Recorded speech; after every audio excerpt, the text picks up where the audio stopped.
Selamat pagi, selamat siang, selamat malam para mahasiswa dan netizen. Kali ini saya ingin membahas tentang literatur penelitian.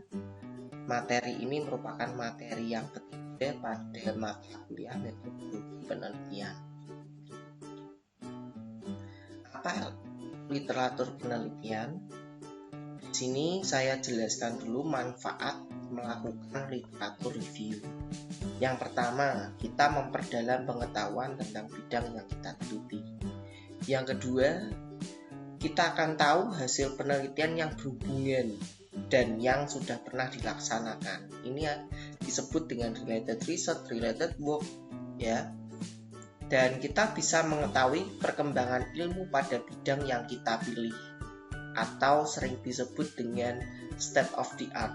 Jadi metode-metode apa yang saat ini sedang banyak digunakan. Selain itu, kita akan semakin jelas dan semakin paham mengetahui masalah penelitian kita. Hal itulah yang akan dijadikan model untuk skripsi. Di sini ada beberapa jenis literatur ilmiah yang bisa digunakan dan direkomendasikan. Yang pertama, di sini ada paper jurnal, ada paper dari book chapter, paper dari conference atau proceeding atau seminar. Yang keempat ada tesis dan disertasi. Kalau skripsi saya kira jangan ya. Lalu yang kelima report atau laporan dari organisasi yang terpercaya. Yang keenam adalah buku textbook. Di sini ditulis nomor 1 sampai 6, artinya nomor 1 itu yang paling diprioritaskan. Ya. Buku kenapa nomor 6? Nah, buku itu adalah referensi yang boleh dikatakan kurang up to date. Loh, kok bisa? Nah, karena buku ini biasanya ditulis dalam waktu yang lama dan merupakan rangkuman-rangkuman dari paper-paper jurnal dan conference. Nah, mungkin paper jurnal bagi mahasiswa yang tidak terbiasa membaca jurnal ini akan tidak terbiasa ya, atau mungkin asing. Book chapter, conference, tesis, disertasi juga. Tapi kalau buku pastinya sudah pernah. Nah, terus mungkin saya jelaskan untuk report atau laporan. Umumnya laporan ini diletakkan atau digunakan referensi pada bagian latar belakang. Umumnya di sini digunakan untuk masalah yang terjadi pada objek. Misal kalau saya melakukan penelitian pada bidang security, khususnya pada image steganografi. Di sini saya bisa mencari report dari masalah-masalah atau report dari kejahatan cyber, ya, misalnya dari Symantec, ya, laporan Symantec, laporan organisasi yang membuat antivirus dan lain sebagainya. Nah, prioritaskan untuk mengambil literatur itu dari 1 sampai 3. Dan lebih baik memiliki kualitas ya yang baik, yaitu terindeks isi dan atau Scopus. Isi itu saat ini bisa dikatakan nama lainnya adalah Web of Science atau Thomson Reuters ya. Lalu cek beberapa jurnal tersebut pada laman atau website Schema VCR. Nah, di sini ada beberapa organisasi pengindeks jurnal dan beberapa sebagian di antaranya juga conference. Nah, organisasi ini yang menentukan apakah jurnal atau conference tersebut itu bereputasi atau tidak. Nah, yang pertama adalah Thomson Reuters Web of Science atau dulu disebut juga dengan ISI. Ini adalah lembaga pengindeks jurnal yang punya level terbaik ya. Ini dari tahun 1963. Yang kedua adalah Scopus. Scopus itu didirikan oleh Elsevier ya pada tahun 2004. Ya, di sini ada 20.000 jurnal, ya, conference paper dan lainnya, ada buku dan macam-macam yang sudah terindeks pada tahun 2004. Nah, pengindeks jurnal Scopus ini biasanya digunakan sebagai level standar atau level medium dan biasanya digunakan syarat untuk menyelesaikan program doktoral, PhD atau S3. Lalu yang berikutnya yang paling rendah itu adalah Google Scholar. Ini mulai pada tahun 2004, ini mengindeks semua publikasi, ya, yang di-online-kan. Biasanya ini bisa kalian gunakan, ya, paling sering digunakan pakai Google Scholar. Dan ada juga organisasi pengindeks lain seperti EBSCO, DBLP, Progress, dan lain sebagainya. Ini selevel dengan Google Scholar. Jadi boleh dikatakan yang punya reputasi ini Thomson Reuters dan Scopus. Artinya jika Anda mencari literatur review dari dua pengindeks jurnal ini, pastinya akan lebih baik, walaupun tidak 100%. Nah, sini ada beberapa algoritma perankingan jurnal. Ini perlu diketahui, walaupun tadi ada indexing berdasarkan Thomson Reuters maupun Scopus, dalam Scopus atau Thomson Reuters sendiri pastinya memiliki perankingan. Seperti kita sekolah itu punya raport, ya. Nah, pada Thomson Reuters atau EC atau BOS tadi, ini menggunakan perankingan menggunakan jurnal impact factor. Nah, semakin tinggi impact factor itu biasanya jurnal itu dianggap semakin baik. Sedangkan Scopus itu menggunakan SCImago, Journal Rank atau SJR, dan SNIP, Source Normalist Impact per Paper, ya. Sedangkan Google Scholar ini menggunakan H-index, ya.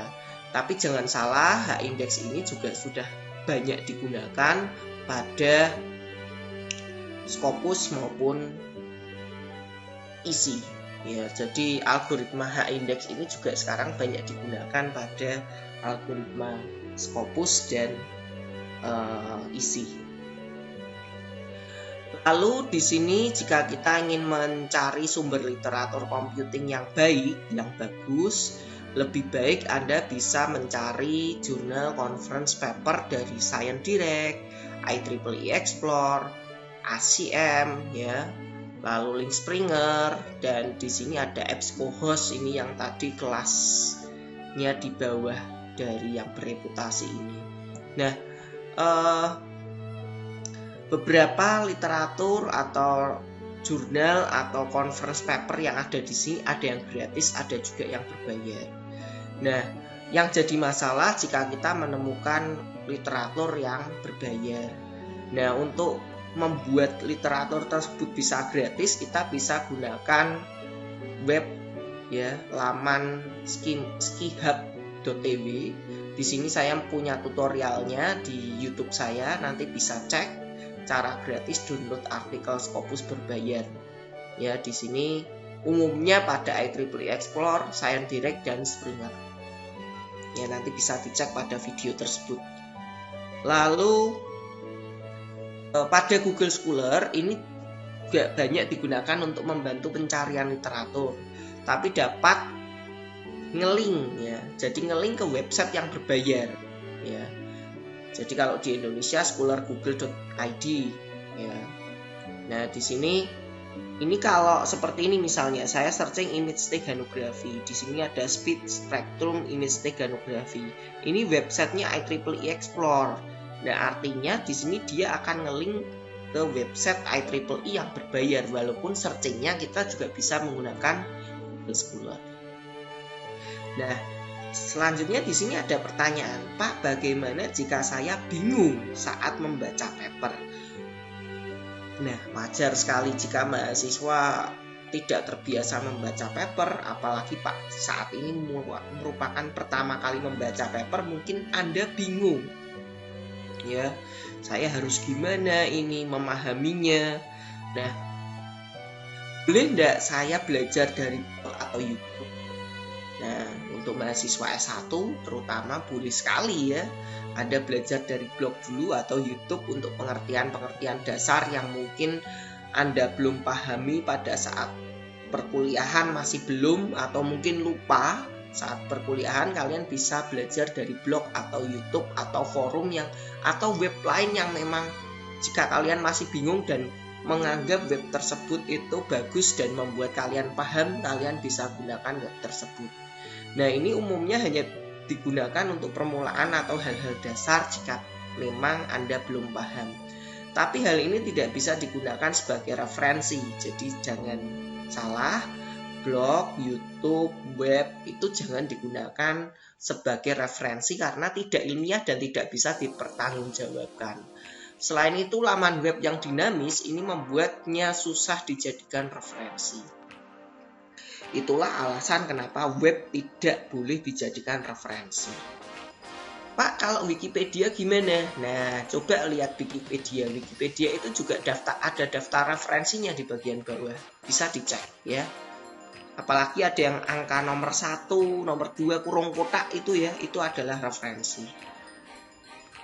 Nah, di sini kita perlu menggunakan pengelolaan paper, harus tahu teknik pengelolaan paper. Nah, di sini saya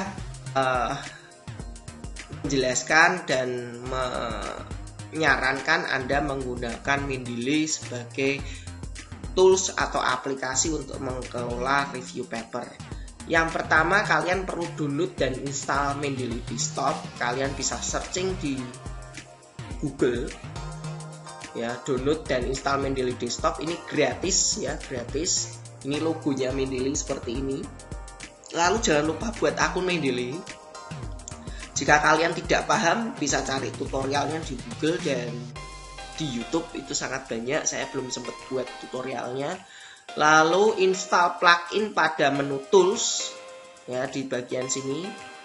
Jangan lupa install web importer dan install Microsoft Word plugin. Jadi nanti kalau ini sudah diinstal akan muncul reference yang ada di sini. Ya, reference insert citation menggunakan logo Mendeley. Nah, untuk melakukan referensi gunakan menu reference pada MS Word.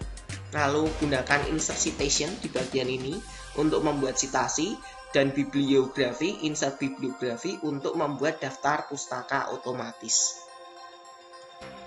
Bisa dilihat di sini pertama kali saat Anda sudah selesai menginstal Mendeley Desktop, kalian bisa membuat folder di sebelah sini, create new folder. Lalu kalian bisa buat folder skripsi di sini contohnya. Ya, buat folder skripsi di sini. Lalu selanjutnya jangan lupa lakukan sinkronisasi. Setelah dibuat folder, sinkronisasi agar pada web tersinkron.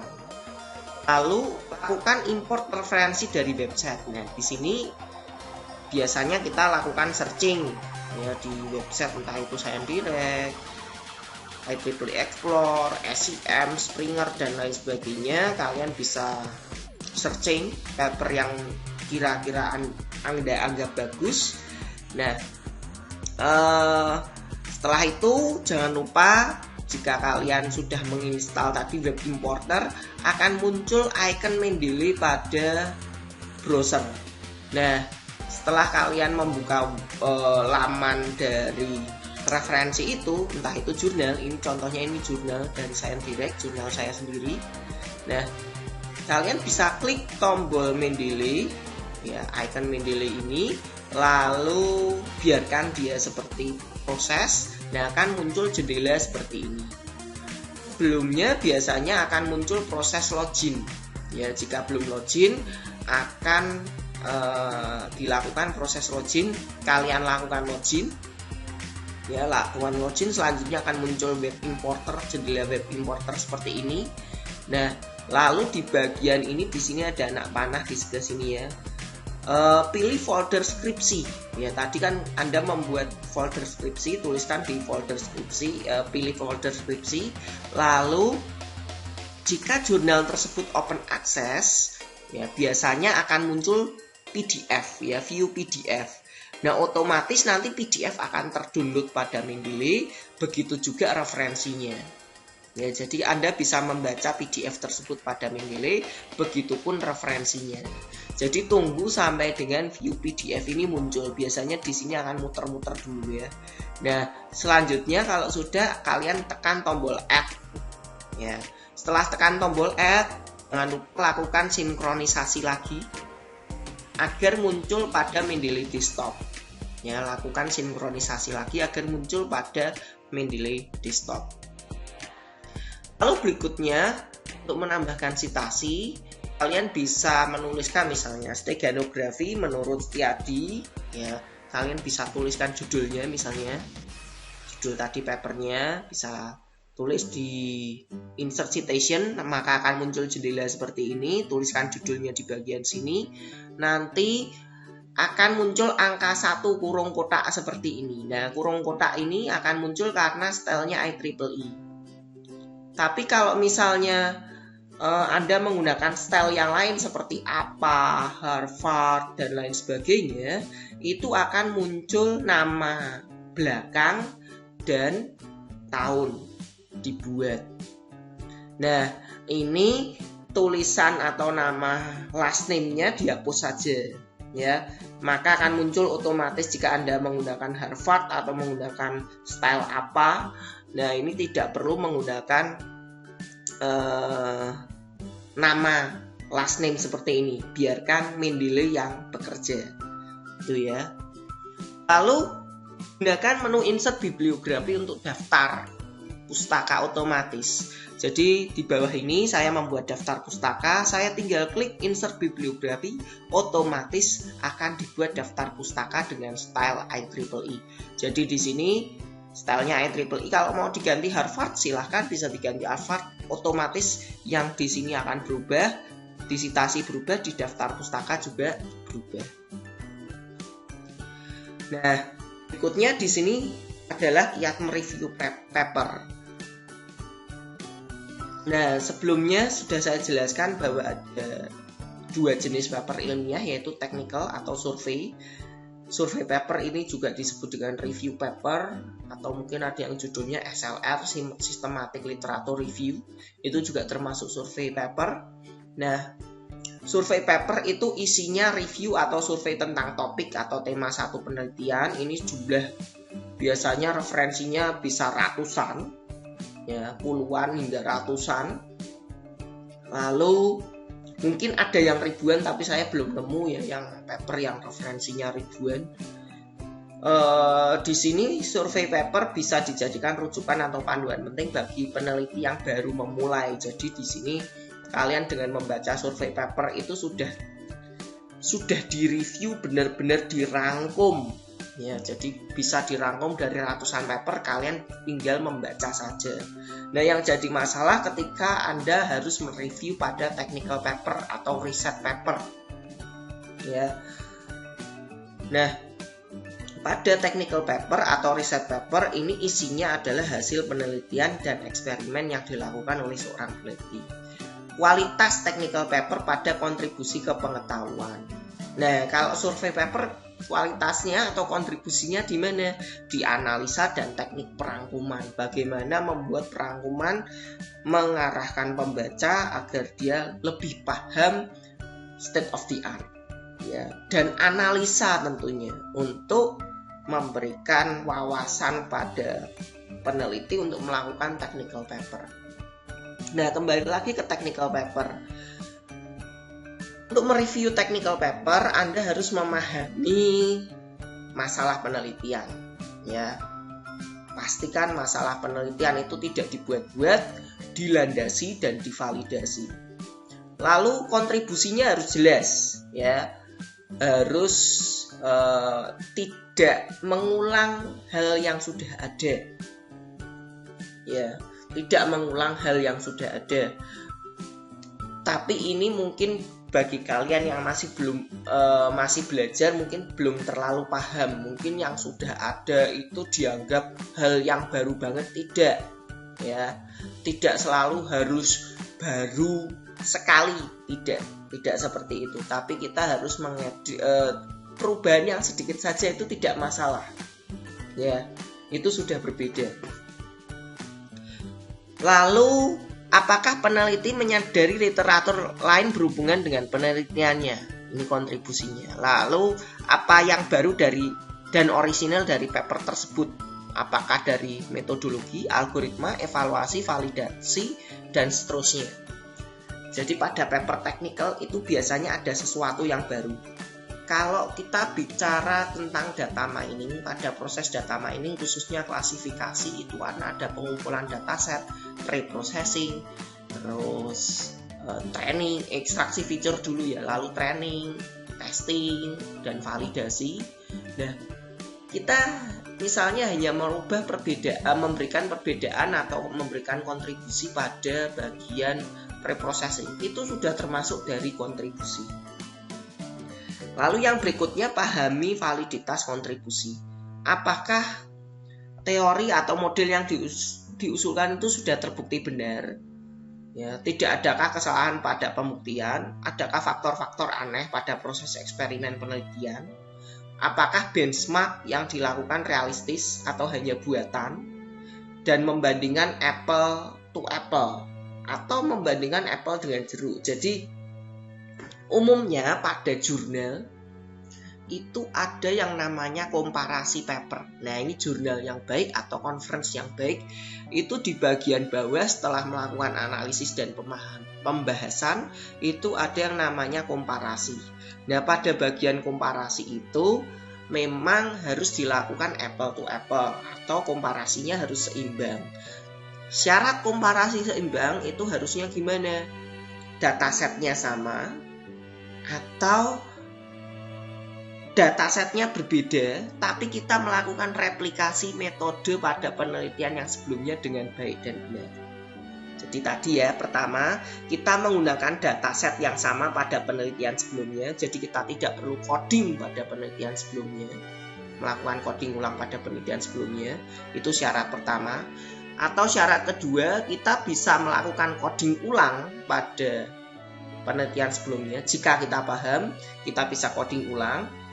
Lalu kita gunakan dataset yang berbeda ya dari penelitian sebelumnya, lalu gunakan pada metode yang kita usulkan dan metode yang ada pada penelitian tersebut. Itu syarat komparasi apple to apple. Lalu apakah generalisasi cukup valid? Jadi yang dimaksud generalisasi itu tadi berhubungan dengan penarikan kesimpulan ya. Lalu yang berikutnya masalah penelitian.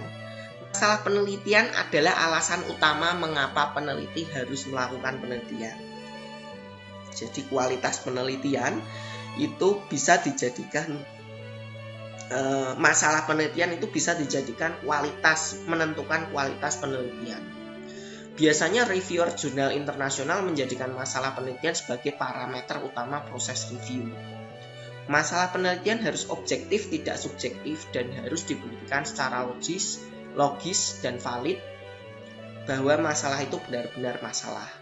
Supaya logis dan valid, perlu dilakukan objektifikasi masalah dengan cara melandasi masalah penelitian itu dengan literatur terbaru. Ini tentang masalah penelitian. Lalu pada contoh masalah penelitian agar lebih jelas di sini problemnya pada pertemuan sebelumnya itu sudah saya jelaskan ada RP, RI, RO. Jadi RP research problem dan research question ini akan dituliskan pada rumusan masalah pada bab 1 dan RO pada tujuan penelitian pada bab 1. Research problem ini algoritma K-means memiliki kelemahan pada sulitnya penentuan nilai K atau konstanta yang optimal dan komputasinya tidak efisien bila menangani data besar. Research question-nya, seberapa efektif algoritma big koloni bila digunakan untuk menentukan nilai K pada optimalisasi pada K-means. Seberapa efisien algoritma big word elimination bila digunakan untuk mengurangi jumlah atribut pada algoritma K-means. Ini research question harus nyambung dengan research objektif. Jika research questionnya 2, maka research objektifnya juga harus 2. Menerapkan algoritma Bicoloni untuk menentukan nilai K yang optimal pada K-means, dan menerapkan backward elimination untuk mengurangi jumlah atribut pada algoritma K-means. Nah, biasanya ini tetap harus ditambahkan beberapa kalimat lagi di sini ya. Karena di sini untuk menentukan optimalisasi berarti harus dicek apakah harus ada pengukuran apakah dengan menggunakan Bicoloni itu bisa optimal atau tidak. Begitu juga pada backward elimination, ini bisa mengurangi jumlah atribut pada K-means atau tidak. Jika tidak berarti dia tidak tujuannya tidak tercapai. Nah, syarat penelitian, masalah penelitian ya, syarat masalah penelitian yang pertama menarik. Ini syarat masalah penelitian mungkin yang tingkat tinggi ya tingkat tinggi. Mungkin untuk skripsi tidak harus seperti ini banget ya, seperti yang sudah saya jelaskan pada materi berikutnya. Tapi alangkah baiknya jika Anda bisa membuat penelitian dengan masalah yang menarik, bermanfaat, hal baru ya. Menarik itu memotivasi kita untuk melakukan penelitian dengan serius, bermanfaat, punya manfaat bagi masyarakat dalam skala besar maupun kecil. Walaupun kemarin sudah dijelaskan bahwa manfaat itu tidak bisa dilakukan secara langsung, tapi sebetulnya penelitian itu bisa dilanjutkan. Nah, yang nanti akan bermanfaat. Walaupun saat ini mungkin tidak bisa bermanfaat secara langsung, tapi kedepannya bisa bermanfaat ya, karena manfaat itu setelah tujuan tercapai. Lalu hal yang baru, solusi baru yang lebih efektif, murah, cepat, dan sebagainya bila dikomparasi dengan solusi lain. Jadi punya kontribusi yang lebih baik, dan itu baru ya. Lalu dapat diuji atau diukur. Membuat penelitian itu harus dapat diuji. Kalau tidak ada pengujian itu bukan penelitian. Membuat software pun ada yang namanya pengujian black box dan white box. Setidaknya seperti itu. Ya, setidaknya seperti itu. Umumnya jika Anda melakukan, mungkin ini lebih ke RPL, jika membuat sistem informasi, kalau ada sistem informasi sebelum dan sesudah, nah itu akan ada perbandingan, mungkin ini lebih baik ya. Ini misalnya kalau dalam sistem informasi, tapi kalau misalnya dalam sistem cerdas ya, dalam bidang sistem cerdas, topik sistem cerdas ini lebih mudah, karena misalnya pada penelitian, misalnya pada citra itu bisa diukur kualitasnya dengan PSNR, MSI dan lain sebagainya gitu ya. Lalu masalah penelitian juga dapat dilaksanakan, khususnya berkaitan erat dengan keahlian, ketersediaan data, kecukupan waktu dan dana. Hindari riset impossible. Jangan sampai kalian memilih riset yang membuat kalian tidak lulus-lulus ya, harus dapat dilaksanakan. Tadi atau pada materi sebelumnya saya juga sudah menjelaskan, jika terutama ini kalau misalnya topiknya tentang data mining dan ini berhubungan dengan data ya, pencarian data, kadang ada data-data private yang tidak bisa diambil. Nah, mungkin solusinya ya kita menggunakan data publik, tapi harus ada komparasi metode gitu ya. Lalu yang berikutnya merupakan masalah penelitian yang penting ya. Jadi jangan melakukan penelitian yang terhadap satu masalah yang tidak penting, cari sesuatu yang penting dan tidak melanggar etika. Penelitian harus dilakukan dengan kejujuran metodologi, prosedur harus dijelaskan pada objek penelitian, tidak melanggar privacy, publikasi harus dengan persetujuan objek penelitian ya. Tidak boleh melakukan penipuan dalam pengambilan data maupun pengolahan data ya. Jadi tidak boleh melanggar etika, harus jujur, datanya harus sesuai. Terus kalau misalnya itu berhubungan dengan data private harus izin ya dengan si pemilik data. Biasanya data private itu data medis, data militer dan sebagainya. Nah, di sini ada contoh jika kita ingin melakukan review paper. Judulnya adalah Chinese Grain Production Forecasting Method based on Particle Swarm Optimization based Support Vector Machine. Nah, untuk melakukan review paper di sini ya, tadi intinya prediksi produksi padi dengan SVM berbasis PSO. Judul yang tadi secara singkat seperti itu. Objeknya berupa padi. Latar belakangnya adalah prediksi produksi padi. Metodenya ya ada konvensional, ada time series. Konvensional itu remote sensing, time series itu NN, GM, SVM. Ini berdasarkan hasil review paper yang tadi ya. Masalahnya SVM itu bisa mengatasi masalah NN dan GM, akan tetapi punya kelemahan pada pemilihan parameter. Nah, untuk melakukan review paper dengan lengkap di sini ada tahapannya yang bagus ya. Saya mengambil referensi dari romisatriowahono.net. Nah, kalian bisa membuat slide yang isinya pertama judul papernya, penulis tahun, lalu ini jika ada SJR-nya, jika ada impact factor atau SJR bisa dituliskan. Scopus Q1, Q2, Q3 misalnya.